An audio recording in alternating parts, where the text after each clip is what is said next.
Assalamualaikum warahmatullahi wabarakatuh. Kami dari kelompok 3 akan mempresentasikan modal pembelajaran sekolah dasar yang beranggotakan Indah Tiara, Harismatul Hasanah, dan Khoridatul Bahiyah. Di sini kami akan membahas beberapa poin, diantaranya ada pengertian modal pembelajaran, yang kedua ciri modal pembelajaran, yang ketiga klasifikasi modal pembelajaran, yang keempat macam-macam modal pembelajaran, yang kelima modal pembelajaran efektif. Yang pertama, pengertian modal pembelajaran. Pengertian modal. Secara umum atau istilah, modal dapat diartikan sebagai kerangka konseptual yang digunakan sebagai pedoman dalam melakukan suatu kegiatan. Dalam pengertian lain, modal juga diartikan sebagai barang atau tiruan benda dari benda sesungguhnya, seperti globe, yang merupakan bumi tempat kita hidup. Selanjutnya, pengertian pembelajaran. Pembelajaran merupakan sistem yang terdiri dari berbagai komponen yang saling berhubungan satu dengan yang lainnya. Komponen tersebut meliputi tujuan, materi, metode, dan evaluasi. Dari pengertian tersebut dapat kita simpulkan bahwa model pembelajaran adalah suatu pola atau perencanaan yang dirancang untuk menciptakan pembelajaran di kelas secara efektif dan efisien untuk mencapai tujuan pembelajaran. Adapun pengertian modal pembelajaran menurut para ahli.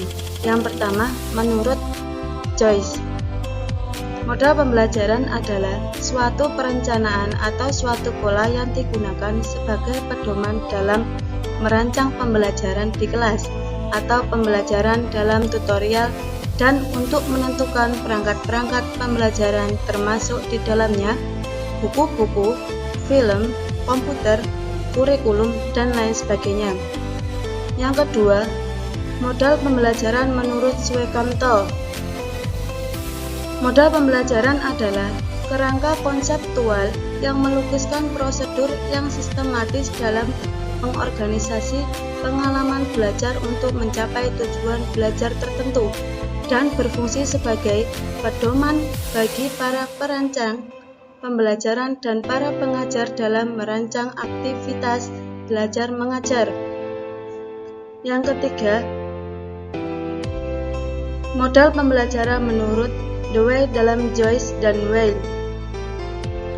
Modal pembelajaran merupakan suatu rencana atau pola yang dapat kita gunakan untuk merancang tatapan muka di kelas atau pembelajaran tambahan di luar kelas untuk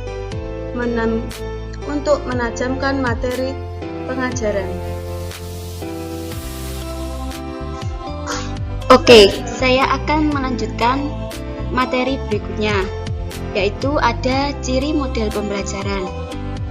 1. Rasional teoritis yang logis disusun oleh pendidik. 2. Tujuan pembelajaran yang akan dicapai. 3. Langkah-langkah mengajar yang diperlukan agar model pembelajaran itu sendiri dapat dilaksanakan secara optimal. Dan yang keempat, lingkungan belajar yang diperlukan agar tujuan pembelajaran dapat dicapai.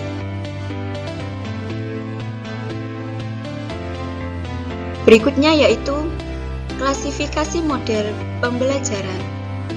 Yang pertama, tujuan pembelajarannya, yaitu pembelajaran yang secara langsung atau suatu model pembelajaran yang baik untuk membantu siswa mempelajari keterampilan dasar seperti tabel perkalian atau untuk topik-topik yang banyak berkaitan dengan penggunaan alat. Yang kedua, sintaks atau yang disebut dengan pola urutannya, yaitu pola yang menggambarkan urutan alur tahap-tahap keseluruhan yang pada umumnya disertai dengan serangkaian kegiatan pembelajaran.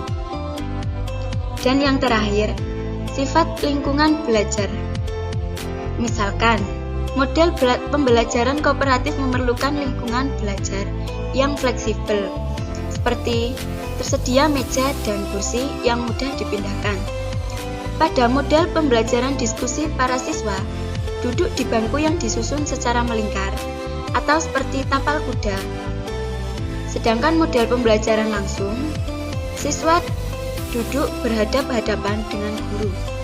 Pada model pembelajaran kooperatif, siswa perlu berkomunikasi satu sama lain. Sedangkan pada model pembelajaran langsung, siswa harus tenang dan memperhatikan guru. Dan yang berikutnya yaitu ada macam-macam model pembelajaran. 1. Model pakem yang meliputi partisipatif, aktif, kreatif, efektif, dan menyenangkan. Model pakem yaitu model pembelajaran yang menjadi pedoman dalam bertindak untuk mencapai tujuan yang telah ditetapkan. 2. Model pembelajaran berdasarkan masalah. Model pembelajaran berdasarkan masalah atau yang disebut dengan Problem Based Instruction atau yang disingkat dengan PBI, yaitu menekankan masalah kehidupannya yang bermakna bagi siswa dan peran guru dalam menyajikan masalah, mengajukan pertanyaan, dan memfasilitasi penyelidikan dan dialog. Dan yang ketiga, model Student Teams Achievement Division atau yang disingkat dengan STAD, yaitu siswa dikelompokkan secara heterogen, kemudian siswa yang pandai menjelaskan anggotanya yang lain sampai mereka mengerti.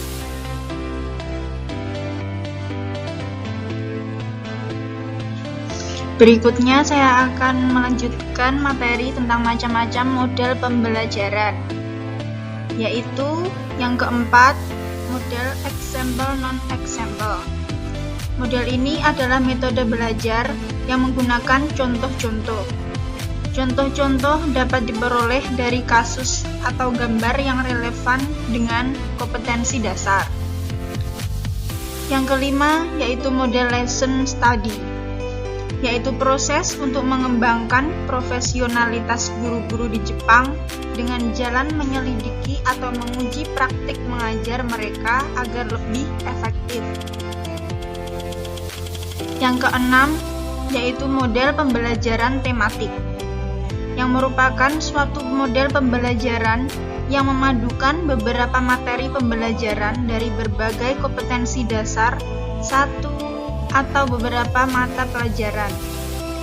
Penerapan pembelajaran dapat dilakukan melalui 3 pendekatan, yakni penentuan berdasarkan keterkaitan kompetensi dasar, tema, dan masalah yang dihadapi.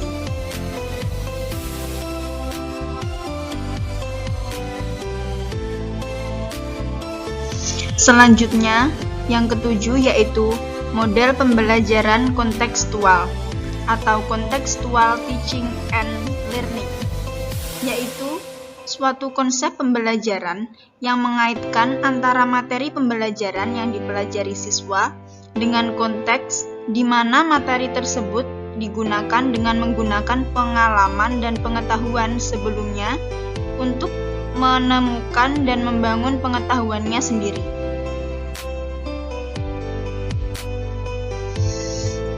Yang terakhir yaitu model pembelajaran afektif yang terdiri dari 3, yaitu 1. Model konsiderasi, 2. Model pengembangan kognitif, yang ketiga teknik mengklarifikasi nilai. 1. Model konsiderasi. Model ini menekankan pada strategi pembelajaran yang dapat membentuk kepribadian.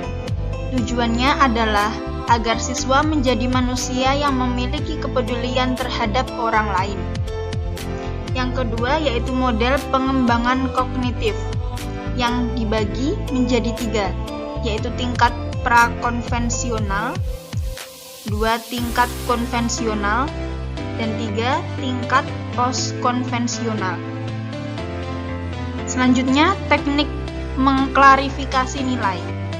Teknik mengklarifikasi nilai atau sering disingkat VCT dapat diartikan sebagai teknik pengajaran untuk membantu siswa dalam mencapai dan menentukan suatu nilai yang dianggap baik dalam menghadapi suatu persoalan melalui proses menganalisis nilai yang sudah ada dan tertanam dalam diri siswa.